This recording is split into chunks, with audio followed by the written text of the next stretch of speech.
Like my life to be simple and quiet, with days that move softly and slowly. I live alone in a small house on a quiet street where nothing much ever changes. My mornings start with tea and my nights end early. I like that kind of peace. But lately something small began to bother me. A quiet, strange thing about my neighbor. His name was Mr. Cameron, an old man who lived in the house across the street. I didn't know him well. He rarely spoke, and his face always looked tired and pale.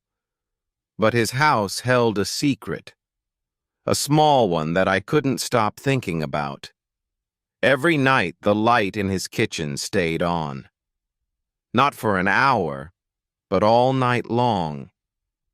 At 10 o'clock when I went to bed, I saw that soft yellow light still shining. It glowed like a square of warmth in the dark, small but somehow hard to ignore.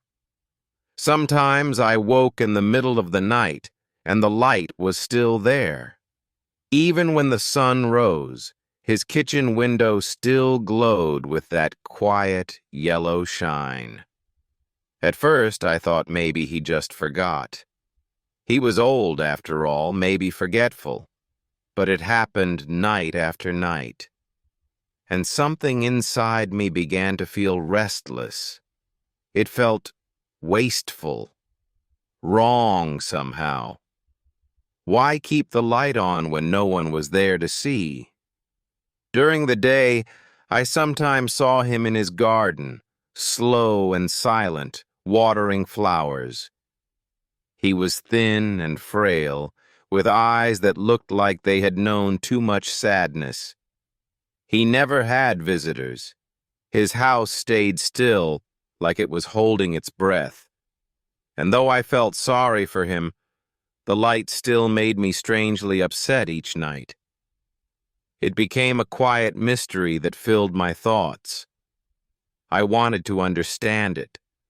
So I decided one day that I would speak to him. Kindly, of course.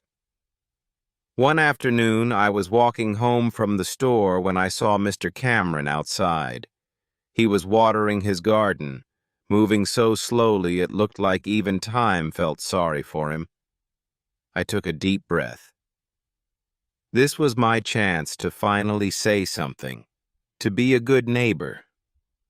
I crossed the street and called softly, "Hello, Mr. Cameron." He looked up, surprised, like no one had spoken his name in a long time. His eyes were sad and pale, and I suddenly felt nervous for no reason at all. "I'm Finn," I said. "I live just over there." I pointed to my small white house. He followed my hand with his eyes, then nodded once, without a word.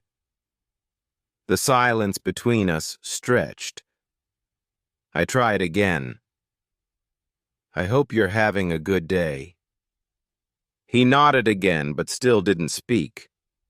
I felt awkward, like I had intruded. Finally, I said it, the thing that had been on my mind for weeks. "Mr. Cameron," I said softly, "I noticed your kitchen light stays on all night." "Every night, actually." "I thought maybe you forgot to turn it off." "It must waste a lot of electricity," I added, trying to smile. For a moment I felt proud, like I was helping, doing something small but right. But Mr. Cameron didn't smile. He just looked at me, long, quiet, and unreadable. And in that silence, something shifted. I realized I might have said too much. He was very still, and the whole world felt quiet around us. I could hear only the soft sound of water falling from his garden hose. I felt uneasy under his sad eyes, wondering if I had made a mistake. After a long silence, he spoke. His voice was soft, barely more than a whisper. "Yes," he said quietly. "I know." Just those 3 words. Then he looked away as if the air had turned heavy. I stood frozen. If he knew, why didn't he turn it off? What was his secret? The simple mystery had turned into something deeper, something sad. I needed to understand.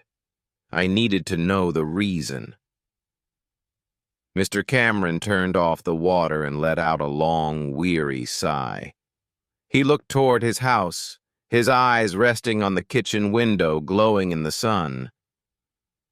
"I'm sorry," he said gently. "You're a new neighbor. You don't understand." He paused, his voice breaking slightly. "My wife, Elara." He looked at the window again. "She passed away 2 months ago." The words hit me hard. My heart sank. I wished I hadn't said anything at all. "Oh, Mr. Cameron," I whispered. "I'm so sorry." I didn't know. He nodded slowly, his gaze still fixed on the window. "We were married for 50 years, he said softly. "She was my whole life. This house feels so empty without her. It's just walls now, and silence." His eyes shimmered, and for the first time I saw the weight behind his sadness. He said quietly, "Elara had a secret. She was afraid of the dark. She always was, even when she grew old. It never went away." His secret wasn't strange. It was heartbreakingly beautiful. A quiet story of love and loss. He wasn't a forgetful old man. He was a husband trying to hold on to what was left. "Every night for 50 years, he said, "I did the same small thing. Before bed, I'd turn on that kitchen light." She said it made her feel safe. She said it kept the bad dreams away. I could picture it. The warm glow, her gentle smile, the soft comfort of routine. It was their secret ritual, a promise shared between a husband and wife. A tear slipped down his cheek. "Now she's gone," he said, "but I still do it. I can't stop. Every night, I turn on the light for her. I know it's a foolish thing, but it makes the house feel a little less lonely." He looked down at the ground, his voice trembling with love and memory. "So yes," he said again softly, "I know the light is on. I leave it on for Elara." I stood there on the sidewalk, unable to speak. The evening air felt heavy around me. The light in his window suddenly meant something more than I could ever have imagined. It wasn't just light. It was love. The kind that never really fades away.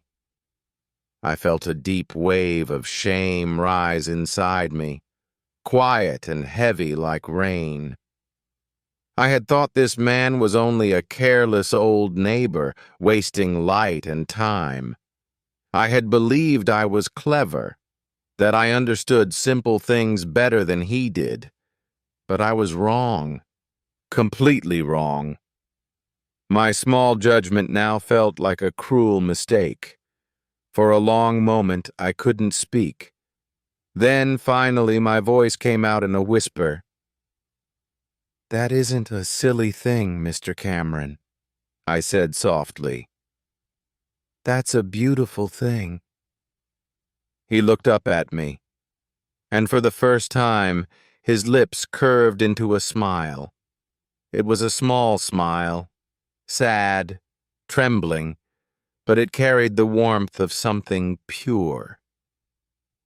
He nodded gently. "Thank you, son," he said, in a voice that sounded like a goodbye. Then he turned and walked slowly back toward his quiet house, filled with memory. I went home, sat by my window, and looked across the street at his light. That house didn't look ordinary anymore. It glowed with something larger than walls and rooms. It was a home filled with memories, and with love stronger than the silence of death.